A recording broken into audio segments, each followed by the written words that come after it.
When you quit drinking, it's really common to worry about what other people are going to think, what other people are going to say to you, and what you're going to say in response to that.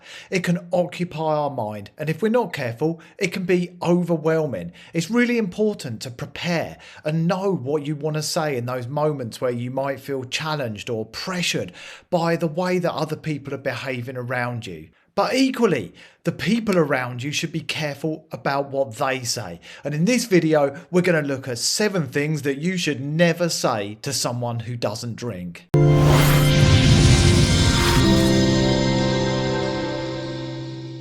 Now, I've experienced most of these, especially in social situations, and it's important to arm yourself with an appropriate response.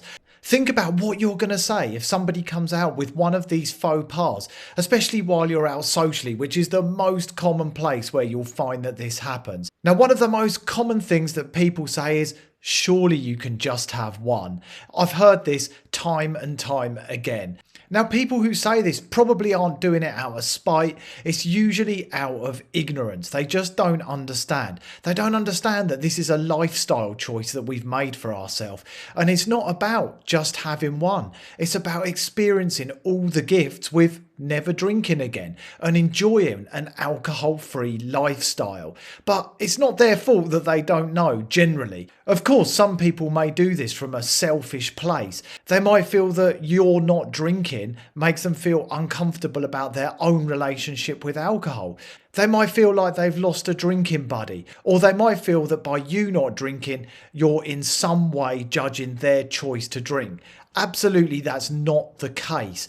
But look out for these comments that people might make, because they happen probably more often than you realise. You may not have been paying attention to them up until now. So let's look at the second one. So number 2 on my list is when people ask you if you're an alcoholic. They might say to you, oh, you've stopped drinking. I didn't know you were an alcoholic. I've definitely heard that one before. And it's up to you how you choose to respond to that. Personally, I would say, well, I used to be an alcoholic when I was addicted to alcohol, but I'm not anymore. I'm completely free and I now live an alcohol-free lifestyle. And number 3 is a common one too. When people say to you, oh, you don't drink, your life must be really boring. Again, you need to think about what you're going to say to that. Some people find just changing the subject is a really excellent strategy, and that might work for you if somebody says that. Or you can choose to share all the ways in which your life is actually less boring because you're not drinking. This could be a little confrontational if you said, well, actually, I think that it's the people who drink who have the boring life, and here's all my reasons why. And trust me, you can find all those reasons why throughout the videos on my YouTube channel. But absolutely, an alcohol-free life is the least boring life because we bring in so much joy, so much colour. We experience fulfillment, peace, calm and true happiness, often for the first time in a very long time. Another common comment that you might hear is number 4, which is, well, you're going to miss out if you don't have a drink. I've heard that one plenty of times. And of course, we're not missing out on anything. We're gaining so much by not drinking. We gain true connection with the people around us. We gain the joy of being fully present and in the moment, rather than numbing out to our senses, our feelings and our emotions. Again, look at my other YouTube videos. They will tell you all about this. And as I've mentioned, you've got to choose how you respond to these. But I do recommend giving it some thought well in advance of being in the situation where somebody comes out with one of these comments that you really shouldn't say to somebody who's chosen not to drink. Now, thankfully, the next one I've not encountered many times, but it's when somebody says to you, look, have a drink. I won't tell anybody.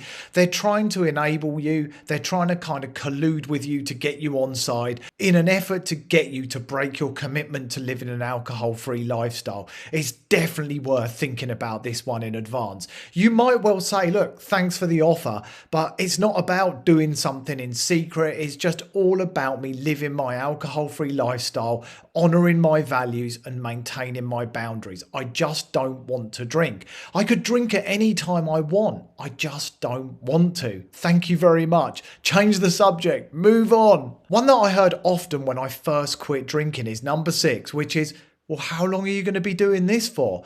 People basically demonstrating that they don't think you're serious about the change you've made and they just want everything to go back to the way it was.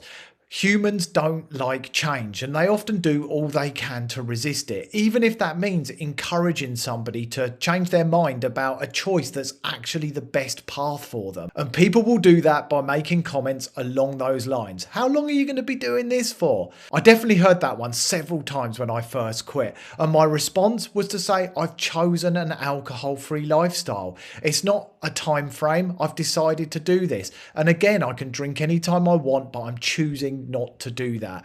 It depends on your own situation. You might say to them, well, I'm choosing not to drink today, this week, this hour, but I'm solid in my decision and I don't want a drink. Thank you very much. And number 7 is when people say to you, well, all I want to do is see you drink. All I want to do is see you drunk again, just like we used to when we were old friends. You might find that you experience this one, and it can be a little tricky to navigate and give an appropriate response to. If somebody said that to me, my initial thought is to change the subject, especially if they've been drinking. If somebody hadn't been drinking, I might dig a little bit deeper and explore with them where that's coming from, why they feel the need to see me drunk.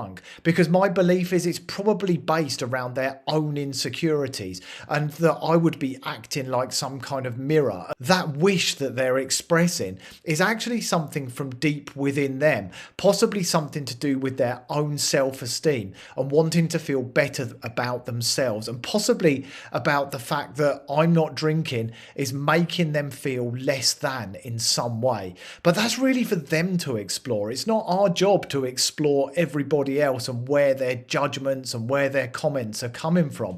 It's important to stay in our own lane, to focus on ourselves. Sure, there are times we might want to get curious about why somebody's making a particular comment, but most of the time when people are making these statements and comments and requests that can be harmful and damaging to an alcohol-free lifestyle, it's really about maintaining boundaries and just keeping it short, moving on as swiftly as possible. We don't necessarily need to engage in a massive dialogue around it. This video is all about giving you an early warning, making sure you feel prepared for when that may arise. And believe me, if you've stopped drinking, chances are that you're going to encounter one of these 7 or something very similar. And it's usually on social occasions that you're going to encounter them. Right next to me is a video that will help you navigate social situations when you don't drink. If you click on that, you can watch it right now. It will set you up for success. Make sure you also subscribe to the channel. There's new videos every Tuesday and every Thursday, and I'd love you to be part of the community. And I'll see you again soon on the next video.